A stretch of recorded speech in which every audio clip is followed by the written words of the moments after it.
नमः शिवाय। दोस्तों, आज एक शिव कथा सुनाऊंगी। मोहनपुर गांव में शिवम एक चौकीदार था।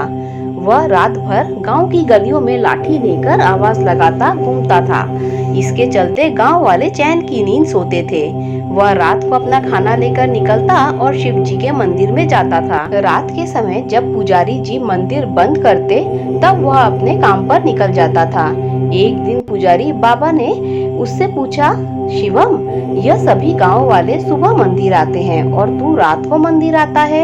उसके बाद मंदिर बंद होने तक बैठा रहता है। शिवम बोला, पंडित जी, जब तक मैं भगवान के दर्शन नहीं कर लेता, मैं अपने काम पर नहीं जा सकता।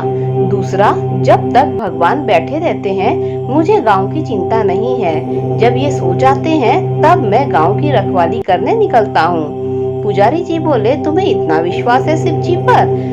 शिवम बोला, हाँ पंडित जी, मेरा विश्वास अटूट है। इसी तरह समय बीत रहा था। एक दिन मंदिर में एक सेठ जी आए और पुजारी से बोले, पंडित जी, मेरे कोई संतान नहीं है। मैं भगवान भोलेनाथ की पूजा करना चाहता हूँ। पंडित जी सेठ जी की पूजा करवा देते हैं।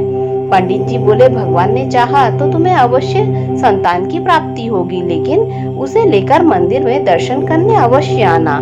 एक साल बाद सेठ जी के घर में बेटा पैदा हुआ।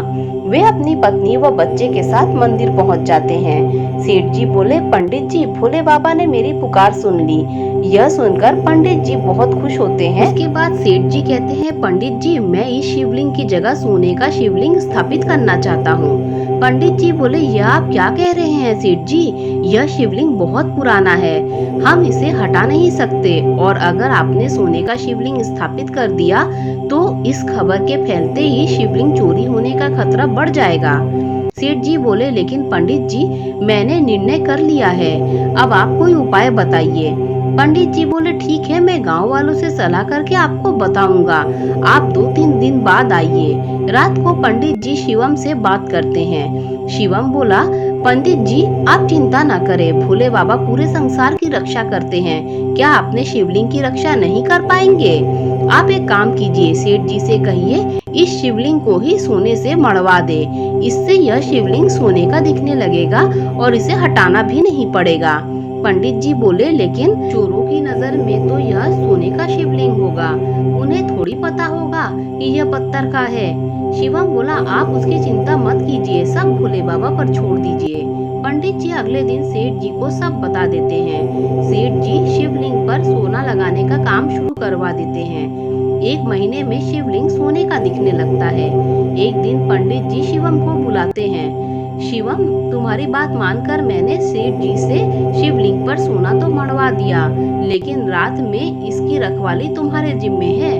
शिवम बोला, पंडित जी, वैसे तो मेरे रहते पूरे गांव में चोरी नहीं हो सकती, लेकिन फिर भी मैं मंदिर का विशेष ध्यान रखूंगा। एक दिन रात को शिवम मंदिर के पास से गुजर रहा था तो उसने देखा मंदिर के द्वार खुले हुए हैं और एक आदमी शिवलिंग के पास कंबल ओढ़कर बैठा है। शिवम उसके पास पहुंचा। शिवम बोला, तू कौन है और मंदिर का द्वार कैसे खोला? चोर है क्या तू? आदमी बोला, नहीं, मैं चोर नहीं हूँ, मैं केवल यह सोना हटाना चाहता हूँ। तुम इस सोने को ले जाओ। शिवम बोला, क्या मतलब? इस सोने को हटा क्यों रहे हो? आदमी बोला, यह सोना तुम्हारे कारण लगा है, इसीलिए मैं चाहता हूँ कि यह सोना तुम ही ले जाओ। शिवम बोला, आप कौन हैं और ऐसा क्यों बोल रहे हैं? तभी वह आदमी भगवान शिव के रूप में प्रकट हो जाते हैं। शिव जी बोले, मेरे और मेरे भक्तों के बीच में यह सोने की दीवार खड़ी कर दी है।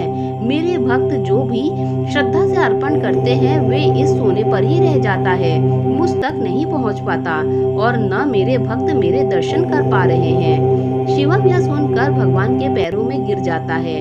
शिवम बोला, प्रभु मुझे माफ कर दीजिए, मैं अज्ञानी समझ नहीं पाया, आप तक जल भी नहीं चढ़ पाया, मैं अभी इस सोने को हटा देता हूँ। यह कहकर शिवम उस सोने को हटा देता है।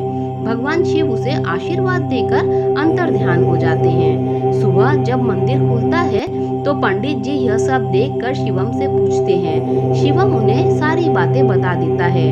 पंडित जी उसी समय सेठ जी को बुलाते हैं। सेठ जी बोले, भगवान मुझे माफ कर दीजिए, मुझसे भूल हो गई है। अपनी जिद के कारण मैंने आपकी पूजा में बाधा डाली। उस दिन से मंदिर में पहले की तरह पूजा होने लगी। सेठ जी ने वह सोना गरीबों में दान कर दिया। दोस्तों, कहानी अच्छी लगी हो तो कमेंट बॉक्स में ओम नमः शिवाय लिखें।